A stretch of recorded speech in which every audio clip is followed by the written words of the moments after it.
Good evening. We want to thank Robert for being willing to bring this topic up. It's so under the radar and threatens so much to destroy our community. You've got no idea, but you will when we get done. And we also want to thank all of you for coming tonight. The reason we're so appreciative of this is there's absolutely no way, short of the Nevada Globe and Nevada Signal, to get out the truth about what's going on.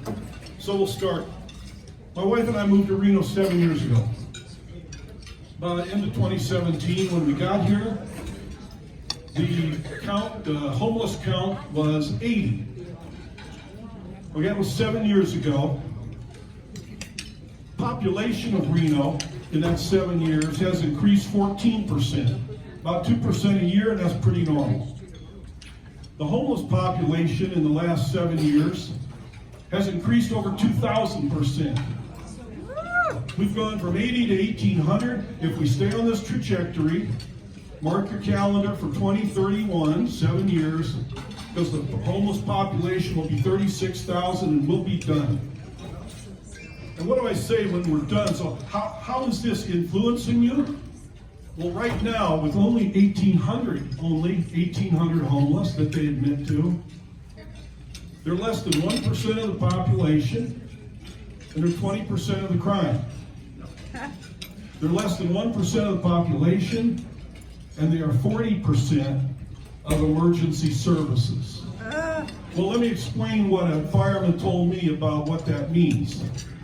He said that means that when your 3-year-old is choking and you call 911 and you want me to come out there and save him, I can't come because I've got to finish up dragging a drugged-out homeless guy out of an intersection for the 3rd time that day, and by the time I get to your child, they're gone. This has been going on, and this is with 1,800. The third way it is influencing you is with what's going on with our drinking water supply. As most of you probably know, Truckee River is 90% of our water supply for over 500,000 people. Well, as we sit here tonight, and it's illegal, it's a state, local, and federal offense to have a camp on the Truckee River. We've got dozens. Well, how bad is it? Dozens of them pouring sewage and toxic waste and dangerous drug paraphernalia into that river. Tim and I went down a few years ago and tested the water, got some water samples from their camps there, took it to a lab here in town, and the guy laughed when he gave me the results, and he said, it's so polluted, my machines can't register it. He said, all I can tell you is this, it's unsafe for human contact. And we're sitting here tonight with an indifferent county commissioners and indifferent city councils and indifferent law enforcement at the top, not on the street, who won't address this. And if any of you, a couple of years ago, the head of Truckee Meadows Water Authority retired, but before he did a slideshow a few times. And he showed the water treatment plant down there, what would it be, east, I guess, of Broadhead Park.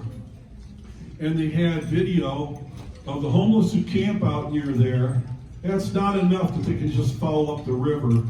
Showed them swimming naked in the treatment ponds that are coming into our faucets. Not enough. Dumping huge bags of urine into it. This has been going on. You ask yourself, how many articles in the media have you seen about it? Meanwhile, while this is going on, you know, they say truth is the first casualty of war. Well, we're at war on this, and there's no truth coming out. The releases you get from CARES Campus is that how safe it is, how effective it is, and you're going to be hearing about this later. Teddy's special is going to be on there.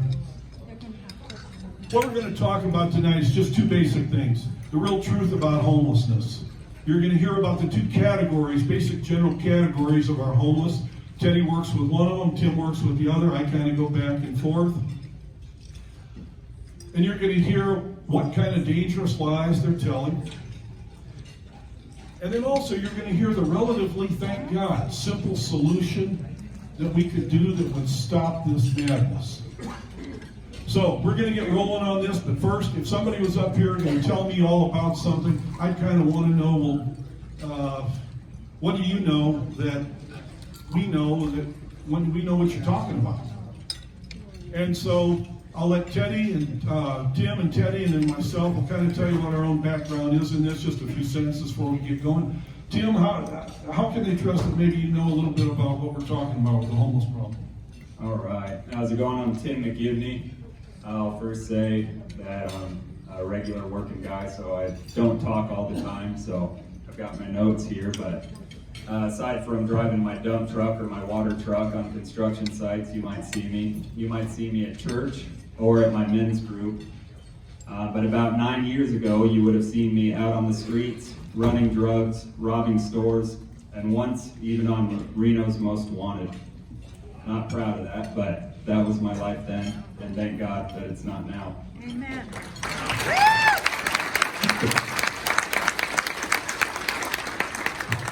Thank you. I didn't get to where I am today because of anybody bringing me sandwiches or socks or handing me money. I got to where I am today first because of God. Also consequences like being arrested multiple times and people in my life confronting me on the poor choices I was making. I know firsthand that what the county and programs across the country are doing with all the handouts and low barrier programs are a failure. I'm going to talk about the real dangerous part of the homeless population, the ones living outside the taxpayer-funded facilities in tents, RVs, and vehicles. These are the ones that can't or won't even abide by the few rules that they have in those facilities. So you're going to be hearing in detail about how Tim works with this category. Teddy, this is Teddy Craig next to me. Teddy, same question. How do they know that you have any knowledge, any of this, that makes you able to understand how we can solve the problem? Well, my name is Teddy. Most of y'all know me. They call me Catfish.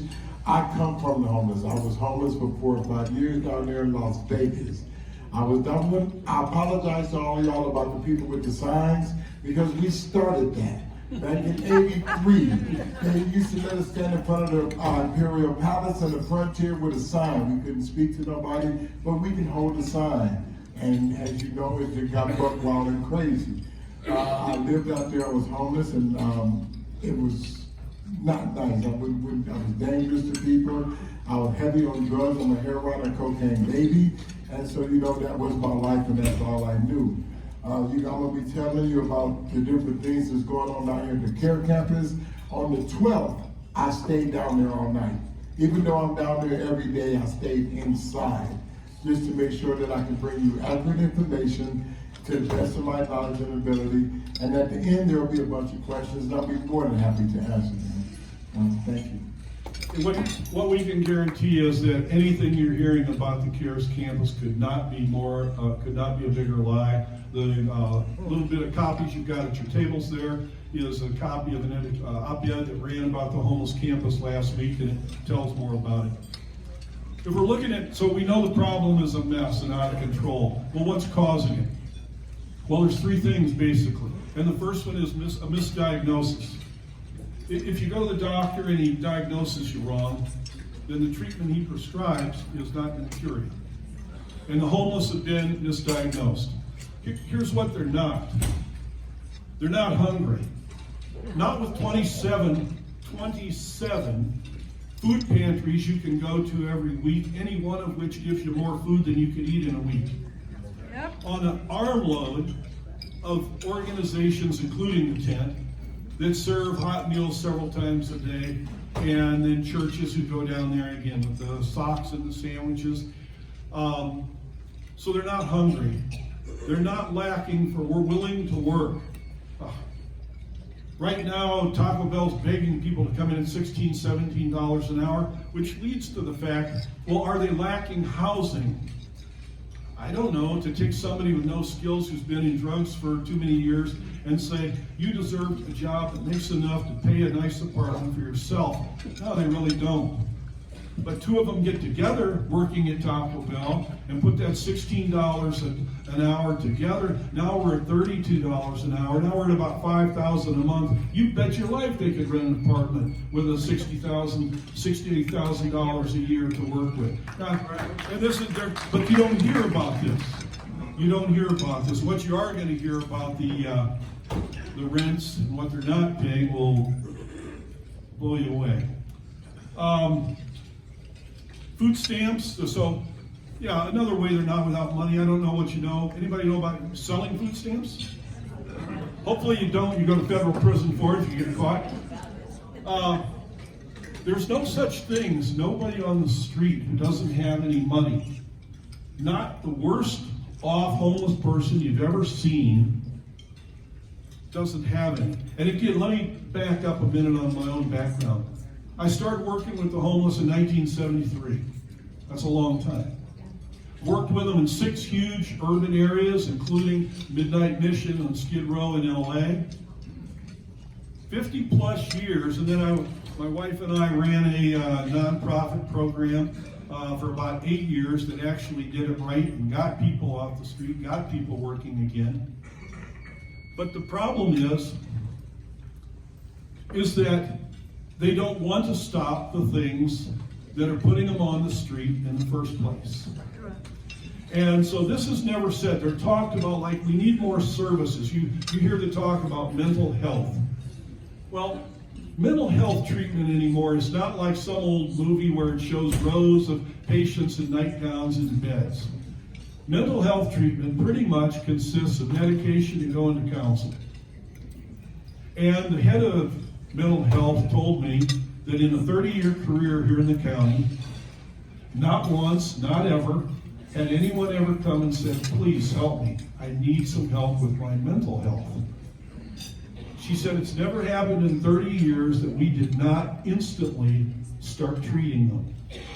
The idea that, oh, we don't have the services. These are not true. So this is all part of the misdiagnosis. The second thing that's causing it, oh, and then you hear about the health. They need more health insurance and this. No, the only reason they're going to the hospital so much is because they're taking so much drugs and hitting so much alcohol that they're destroying themselves. Yep. And yet nobody wants to get to the cause of it. The second thing, and this is the big one. You've all heard about the mega millions the city gets and all the cities get for their facilities. Well, it's good news and bad news, and mostly bad. Good news is they get millions of dollars to build all these facilities. The bad news is when you take money from the federal government, it's what they call mandated to go into low barrier type of housing. And what that means is a psychologist in New York City about 40 years ago who'd never worked with homeless thought, it's pretty hard to get them to get clean and sober and then get them into housing. That'd be a lot faster. Well, let's just put them in housing, and that'll immediately make their drug problem go away. Well, if you've had one yourself or a family or friend who had a drug problem, you know how well that works. So, low barrier means that when somebody comes in there, they give them a bed, you get clean laundry, you get showers, you get food. You don't ever have to get out of that tent. They lay up in that tent for days, weeks, months, years. You'll hear about what they do while they're laying around in there from Teddy. And nothing is forced. You can't force them to clean up. Can't force them to go to meetings. And they're supposed to only be there a short period of time. Again, they stay there days, weeks, months, years. The CARES campus people, and again, the commissioners, none of whom have ever been on a tour that wasn't rigged and seen what it really looks like. This is why it's just so falling apart. And it's dangerous and rotten, and they lie about it and spend more money all the time. Now, what's the counter to that? If anybody knows down the street a few blocks around 2nd, 4th, and Record, where the old Sparks Gospel Mission is. And 60 years or more ago, they put up in that little building with a budget whose money would be a portion, a fraction of what they spend here. but you don't use. And at the tent, you can just step out on the sidewalk or even get it in the tent, get your drugs and be high out of your mind the whole time. But you can't use at the Gospel Mission. You have to work. You don't have to work for anything with the counties. You have to behave yourself. You have to take some Bible study classes. How does it work? It's clean. The people are wonderful to deal with. I volunteered there a lot of hours. There's nothing to keep us from having a homeless program for the county that runs like the Gospel Mission. Nothing to prevent that at all.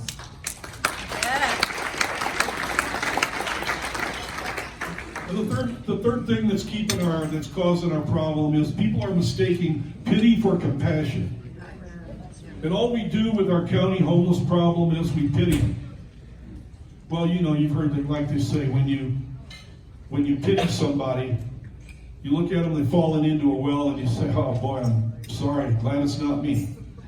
If you have compassion, you get a ladder, throw it down there and get them out of there. And so with the pity, that's why they allow all these things to go on. If they had true compassion, they would absolutely not put up with anything. But remember, the money they're getting requires them to not put anybody out of there, basically for anything. And so, what's the problem? It's the problem that they're trying to fund it with this federal money. Sparks Gospel Mission doesn't take $1 of federal money. That's why they can run it how they want. In the pity for compassion, another thing that's messing it up is we've got soft law enforcement. It's like social workers. The cops on the street hate it, but the council has forced them to go to this. I was down there watching at the old mission, and I saw they were booking a woman who'd gone out of control, a homeless woman on the street. And she was yelling and screaming, and all of a sudden, I was right there, and I saw her start spitting in the officer's face. If you've ever had anybody spit in your face, it's horrible. Somebody on the street like that, times 10. What did he do? Just reached into the car, part of the standard equipment, a soft cloth little thing put over her face called a spit hood. It happens so frequently. That's part of their equipment. And so the police, the enforcement, they forced it to be too soft. And then we have, anybody familiar with community court? It's a real euphemism. AKA homeless court. So now, if you or I go down and we decide to go to the bathroom and relieve ourselves in the doorway of a restaurant trying to make it downtown, and the customers are in there and they all run away in horror, and the owner calls the police, and I can tell them I'm homeless, and they'll write me a ticket to go to not the municipal court where you or I would go, not to jail with a fine where you or I would go. You go over there on Wednesday mornings at 8:30, and if you ever want to go and check it out, let me know. And so after defecating on somebody's business that's trying to survive down there, you walk in the building at the library, and there's a greeter telling you how glad they are you're there. Here's a cup of coffee. Here's a free box lunch. We're just so happy here. And they meet with the judge, and you sit in the auditorium. You can sit in the front row, and it's a little whispering session. You can't hear a thing that's going on. But you do hear that the punishments are things like go outside and pick up a few pieces of paper in the parking lot, or promise me you'll get a resume by next week, or promise me you're going to look for a job. Well, how's this work with chronic homeless who are down there? I'll tell you how well. Go on the website, look up how the homeless court's record is. For every 100 people they see, 20 of them even bother to go pick up the paper. 80 of them say go fish, never show up again, and they're gone. So these are the things, these are what's causing it. And we've got a sheriff whose comment is, well, we can't arrest them because, you know, you can't arrest your way out of homelessness. Well, besides being incredibly unoriginal, ask Sheriff Joe Arpaio from Maricopa, Arizona. Yeah, so he busted him for this, and it works. But so they don't want to do it, and then the nonprofit organizations also. Okay, so we're going to get to specifically what Ted and Timmy are seeing here, and with what they call the chronically homeless. And generally speaking, It's more than just the homeless you see on the street. It's two separate categories. And I separate them into, there's nothing pejorative about it. They separate into parasites and into predators. And the parasites are the ones who, a parasite, as you know, lives off another living thing. And so those are the people who are perfectly willing to just go down the tent and say, give me food, give me a bunk, don't give any directions to me, let me keep using my drugs, and I'll stay here. Teddy works with that group trying to see what can be done. Tim works with the predator group. And that's the group that's, you don't see much, because they're tucked in all the nooks and crannies in their rotted RVs and their tents and on the river and whatnot. And what the predators are doing, they don't want anything to do with the government programs, even if it's free. They don't like to be told what to do. What they do like to do is steal your catalytic converter, is rip off the stores, is sex traffic, is do any of these things. And so you've got these two groups. So what we're going to do, Tim's going to be the first group, which would be the predator group. If you've got property, he'll tell you kind of what they're doing, how it impacts you, and how you solve it. Tim? All right. Yeah, I've worked cleaning out many properties for people, private properties, overrun with squatters, and engaged many illegal camps. Driving in the Reno area, you can see these camps and the piles of trash, stolen vehicles, drug use and drug trafficking, and fires, all of which are pretty common. But here are a few things that go on in these illegal camps you might not see. That's going to be theft and robberies of surrounding residences and businesses, drug manufacturing, arson, domestic violence, sex trafficking, dumping human waste, as Paul mentioned, into our drinking water source, and animal cruelty that would make you sick. I have specific stories to go along with each one of those things I just mentioned. I don't have time tonight to share all the gruesome things I've witnessed in these illegal camps, but I'll share a couple, and you can contact me anytime if you want to hear more. In one of the first squatter camps I cleaned up for a guy on a private property, we were at the point where the police had been there multiple times, and we pretty much thought that only RVs and trash were left because everybody had been arrested or cleared from the property. But before the excavator goes over and starts crushing up the RVs, we have to make sure that they're empty. As the excavator tracked over, I was banging on the door and I got no answer. Assuming it was empty, I began to pry the door open with my crowbar just to make sure it was clear. And I hear shuffling around inside. So I yell for them to come out so they don't get crushed. The door opens. I expected to see the typical violent, cussing criminal, just like were in the other trailers. But out of that trailer came a little blonde 17-year-old girl. She cussed me out as I got her information and she walked off. I asked her if I could help her with services or get her a ride anywhere, and she points to a corner house and says she's going to her boyfriend's house.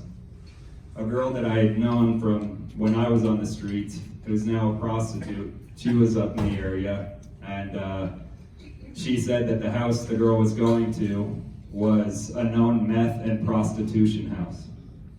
A 17-year-old girl in that life. How is it compassion to allow this to continue? Or to go out to these camps and bring them socks or toothbrushes? Now to the most recent property I cleared. A property at the base of Peavine. It had about 20 vehicles on it, RVs, and people living in their cars, camps, some chickens. These guys have been there for a long time and were pretty dug in. They had been saying, one group was saying that it was their property and they were extorting the other squatters for rent. Yeah. They were so dug in, having been there so long, that they were fearless.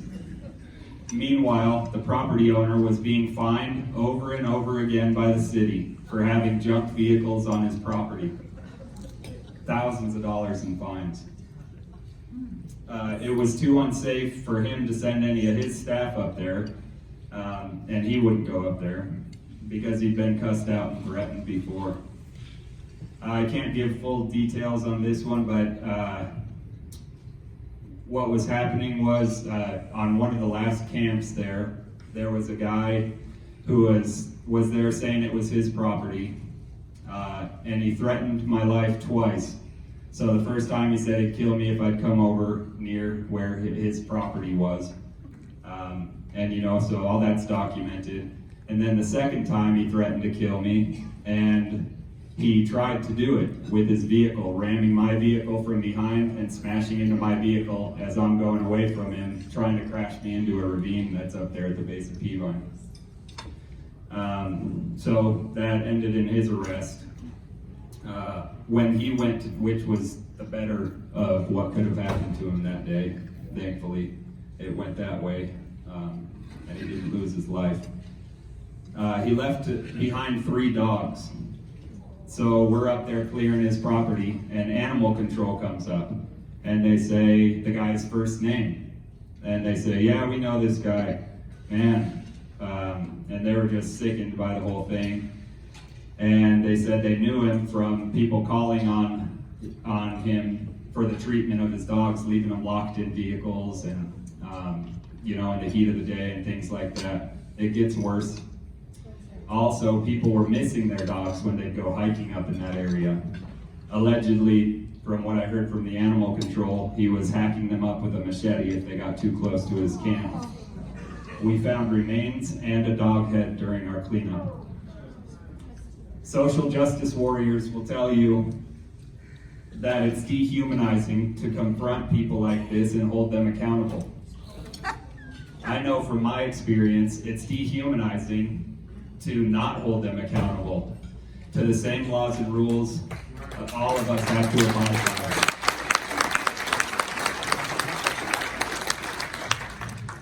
by. They say they can't be expected to achieve anything, to change, to feed themselves, or that we need to start programs and committees and spend millions of dollars on facilities as they rot and die in the streets.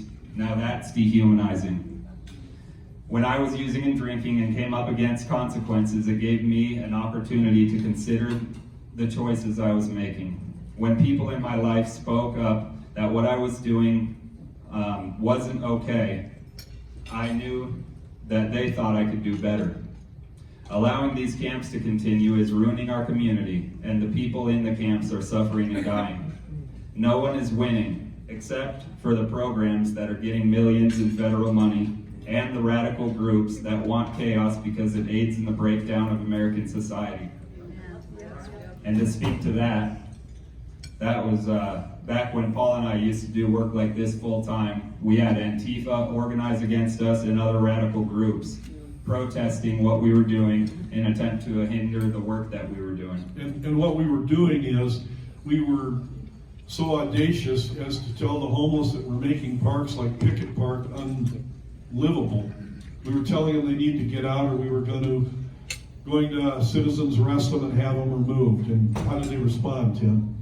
Yeah, so that's when we started getting nationwide calls. So it wasn't just anybody in the area. We were getting nationwide calls because they're so organized. They just put this out on their blast. And nationwide calls, hundreds or thousands of calls, emails, and texts from people nationwide, threatening us, cussing us out, from a simple F you to a message that I got because my father had recently died. A gentleman told me, "You are going to die soon also and burn in hell just like your dad."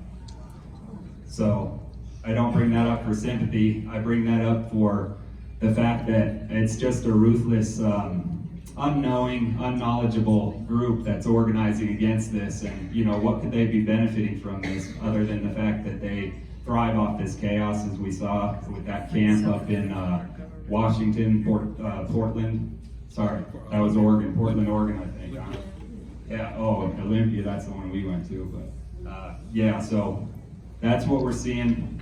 This problem's a lot bigger than just a few tents or RVs. And as Paul mentioned earlier, it's growing exponentially. When you see things on TV, little video shots and stuff of all these horrible things going on in cities, the innocent people, like a movie trailer used to say, coming soon to a theater near you. We absolutely are foolish if we stand still and don't start, and we're going to finish out in a little bit, we're going to finish out with what we can do to try to move this along. These decisions are being made by people that got elected, or as Robert would tell us, we're cheated to get in there. We buy that too. And so we've got to stand up, we've got to elect different people, we've got to speak to them more, we've got to write more, and you just simply can't be quiet. Elie Wiesel, who hunted down all the Nazis and who ran to South America for killing the Jews, he used to say, take sides. Silence favors the oppressed. The oppressor. Silence favors the oppressor, never the oppressed. And this is so true with this. These people, they don't know what they're doing, and unless we can authorize and empower the police to stand up, start taking on this constitutional right we've got of citizens arrest, and doing some of these things, we're not going to want to know how this comes out. Now, we're going to switch over to the government-run program. And all you hear about the tent, they were on the front page of Wall Street Journal not too long ago, Grant Denton. Well, Grant Denton's a friend of mine, and I'm the first person to tell Grant Denton that he has sold his soul out to work for this CARES campus. Because I asked Grant, who was a long-time violent and on the street himself, I said, if you had come into a program like what we run for our homeless like you in Reno, how would that have worked? He said, I would have gone to, I'd be in prison or be dead. He said, I stopped doing this and changed my life because I got tired of going to jail. Well, these guys aren't stopped because they're not tired of going to jail. And when they get tired of going to jail, they'll either change or they'll leave town. Either one, frankly, is perfectly okay. And so what we've got is, they were on the front page of the Wall Street Journal. Reno's got this model program. It's just doing great things. Well, Teddy goes in there. Teddy slept overnight there.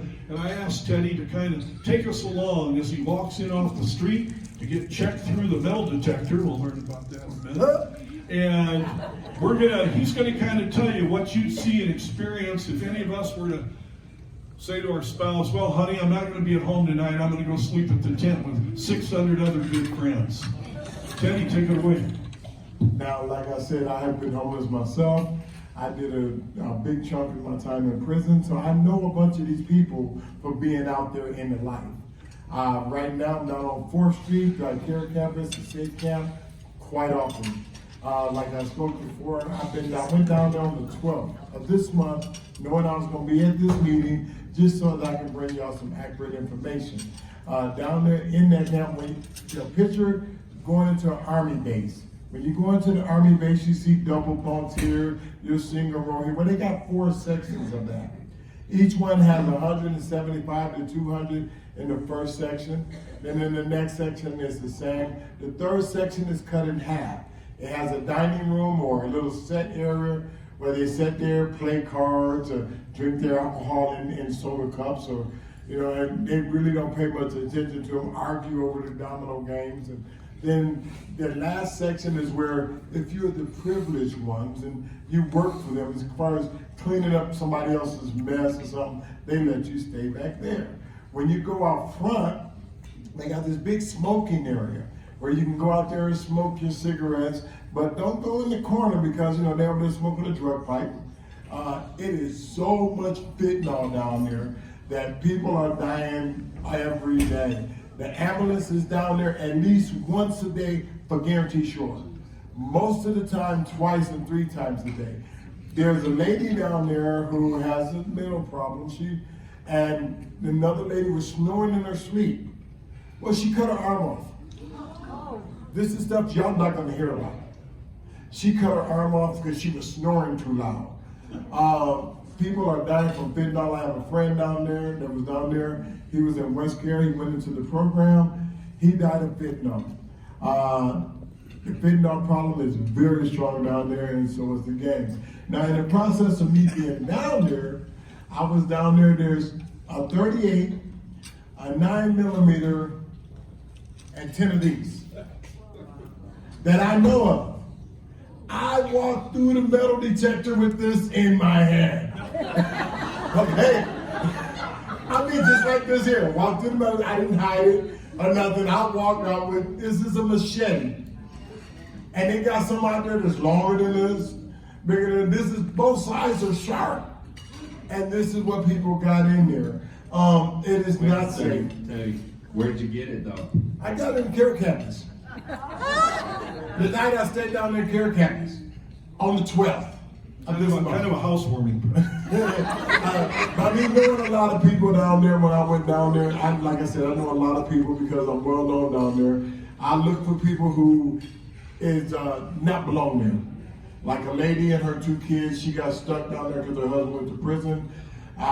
They from Virginia, and I really couldn't figure out why she was down there. She said, well, they're going to help me, but the beds over at the women's shelter was not full. She was waiting. I sent her home, North Fork, Virginia. Her and her 2 kids. She was sending me a letter that I didn't get in time for this meeting. There's quite a few. And if I could tell you, what Teddy does is his own coming up. You could sit here for an hour and you've never heard a story like it. And so what's he doing down there when he's not driving the bus 1,000,000 hours a week is he had all this, everything in the world stacked against him. But with the help of God and some people who loved and cared about him, he's got a great life. And what's he looking for when he's down there every day? What's he doing in there? He knows most of them don't want to change, but maybe one of them does. And that's why he spends all his time, no compensation whatsoever, in fact, dips into his pocket a lot, simply looking to see, well, if there is one, even one who's Just willing one. to do something different, kind of the lost sheep in the 99. Yeah, it is. In the process of my being down there, I found a few very scares out of the hundreds and hundreds. There's so many out there. There's so, like I said, the camp is dangerous. I spoke to Mayor Sheedy. I tried to get to her, and I had a resolution for her. I wrote it on up, but her sidekick, Robert or Richard, he told me to put my paper in a box, and he would come down and get it. Well, I waited a week, and I went there, and it was still in the box. So I'm holding the paper in my hand, and I called him on the phone. He says, oh yeah, I got it. It's a very good plan. Right now, they just gave us the funds for the help, and we're building that up. And as soon as I get a chance, I'll look at it. And I'm like, oh yeah? He said, yeah, it's right here on my desk in front of me. Well, my plan was free. It cost him time. He was too busy worried about the money that comes from everybody else to make their little donations for the state. He was worried about that. And basically he was saying, get your hands on my pocket. Yep. That's what he was telling me. Yep. So there is a remedy. There is a way. Everybody, you can't save all the homeless. That's absolutely out. But there is a few down there that don't want to be there. And there's a way of bringing it to them. Like I said, I've helped quite a few. I got a guy in Washington right now. He was in a tent. He just sent me a letter. He oops and slipped. And he said, I wanted to let you know that I slipped. I'm in a rehab right now. I don't want to go back to a tent. I have his letter right here. I have pictures of people a few success stories. It's 100 down there. But I'm not going to tell you something that I have not tried. I spent my own money to help these people. And I can sit here in front of all of y'all with a big old smile that if I use the word 30 of them, I got a success at least 20, and one is good enough for me. You know?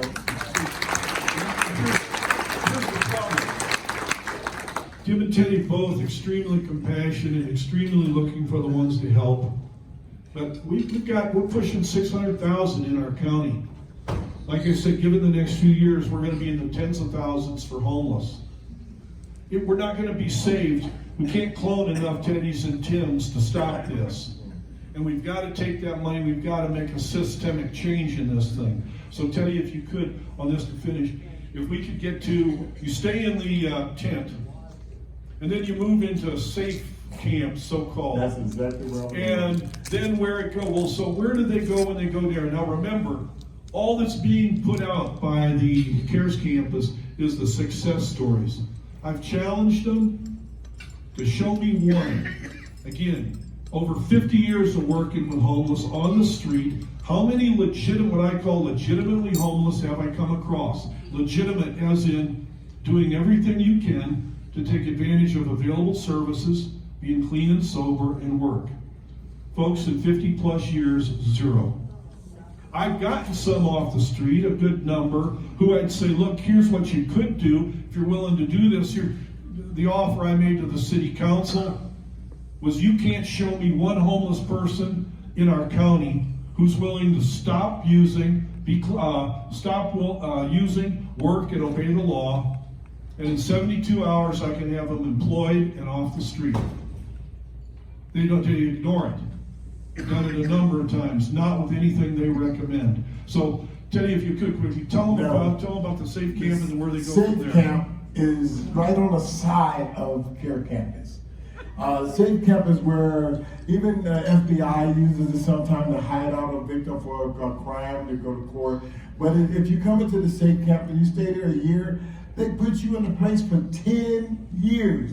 Can you imagine staying free for 10 years? Now, one, he gets a check. So he got to pay $35 a month. It includes everything. And but he got 10 years. His house is one of the most drug houses you can see. They run there out doing drugs. They got everything there but fentanyl, because he can't do fentanyl because of his medical issues. There's more alcohol and everything going there. He's also the same person that when you get off the highway and you see them people out there with their little signs and things, I put him out there. I wanted to know what was going on. He made $280 in an 8-hour period, and we had an hour lunch, and he bought lunch. That's just one. And the guy he's referring to is a former airline attendant with a retirement check, Social Security check, educated guy, and he was one Teddy introduced to me, and I said to the guy, I said, Joe, I can have you off the street working it in your own place in 48 hours. All you got to do is stop the meth. You willing to do it? Oh, no. Nah. Oh, no. And he's sleeping outside in a wheelchair. So just to clarify, so you understand what Teddy's saying, you sit there in the Safe Camp and put up with it for a year. They put you in an apartment that the city's bought, that you don't pay any rent for 10 years, no utilities, and you've got checks sometimes, like I told you, food stamps, and many have disability, retirement checks, different things. And so when you read in the good news publications of the county, and they say, oh, so-and-so got out of Safe Camp and now is living in an apartment on their own. Completely subsidized, allowed to use drugs unlimited, doesn't have to work. And that's what you and I are paying for with our taxes. But Teddy, what's the solution? Can I say one thing on that? I just want to bring up the fact, one of the guys I'm working with currently, he's in a hospital stay right now, but he was telling me what he has and what they've given him, and it's rent. They do rent assistance, and so some of these things come through Medicaid that they all get. So through Medicaid, he can get laptops, rides, and what else was it from Medicaid specifically? But on top of that, wherever he gets it, he's getting his food cards, vouchers for clothes, his housing, and everything else. And when I'm talking to him now, because he's clean and sober, and he's around and in these programs, and Teddy will tell you, from the guys the few that are actually wanting to get clean and sober and going through quickly, they don't want all these guys around that are on drugs and using and bringing machetes in. They're trying to navigate through and be there a short time and come out the other side, and that's, they feel accomplishment when they're drug tested, and nobody is drug testing, but that's something they're proud of. So I just wanted to bring that up. So if we cut to the chase and say, well, how do we address this? Well, we need to enforce the laws. And so I've tried repeatedly to get a 15-minute agenda item at Reno City Council, but several times with the county commissioners, because they run it. Last meeting I went to a week or so ago, they had 2 presentations from people who are wanting to keep this going, these private organizations that are just eating at the trough of this federal money that's restricted. I asked all the commissioners 2 different times, all 5, I'm sorry to say. If I could please get a 15-minute agenda item to talk about this. Well, I'll tell you how many of them contacted me and said, sure. Not one. Not one. Nothing personal. It's a job, it's killing our county, and you're not getting it done. Now, I also sent individual emails to all 5. And I said, can I come in one-on-one, sit with you in your office for a half hour and tell you this story? Sent it to 5 of them. 2 of them responded, gave me a half hour and said, you bet, come on in. Well, I'll tell you what, it's not the 2 you're thinking of. It was Garcia and Andriola. This is the problem, folks. Now, to lock it down, a couple weeks ago, there was an article in the RGJ about all the homeless sleeping along the railroad track, and they're for the 2nd or 3rd time they're removing them. And, little Mayor Sheevy, lots of pity, no compassion. And her comment was in the paper, well, I'll vote to remove them off the track, but repeated, where do they go? Where do they go? Well, first of all, that's not a question she was asking, according to an RPD source. That's not the question she was asking a couple years ago when she came home and saw a homeless person in her neighborhood. No, the mayor who was wondering where they go called 911 and said, I quote, there's a homeless guy in my neighborhood, get him the hell out of here. Of course. She didn't care apparently where he went. Of course. So the point is, for starters, the mayor needs to remind herself that America is not yet a socialist or communist country. In this free constitutional republic we call America, it is not our government's job to figure out where anyone goes. That is, what they go do with their lives. It's our government's job to just allow our free enterprise system to operate without their interference and offer everyone the same outcome? No, the same opportunity. The same equal opportunity to improve their lives. As someone said one time, America offers you the 4 freedoms. Freedom to fall flat on your face.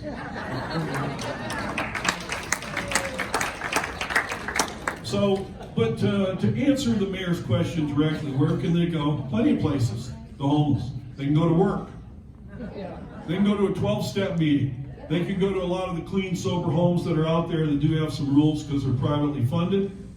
They can go obey the laws. They can go to regular court. They can man up and quit wimping out and go into this ridiculous homeless court. And they can go get meds and counseling if they need mental health. Amen. Now, or if And all that's free. right, or if they don't want to do that, if they don't want to go to do and get any of the countless help that's available, and they just want to continue to be lifelong predators or Parasites. Parasites, thank you. If they don't want to just be lifelong parasites or predators, then they just want to be left alone. Well, then these homeless, by choice, which is what they are, can go to another community to live, because we're not going to let them continue to ruin this one. Amen. Yes. Lincoln said it best. You'd never truly help a man by doing for him what he could do and what he should do for himself.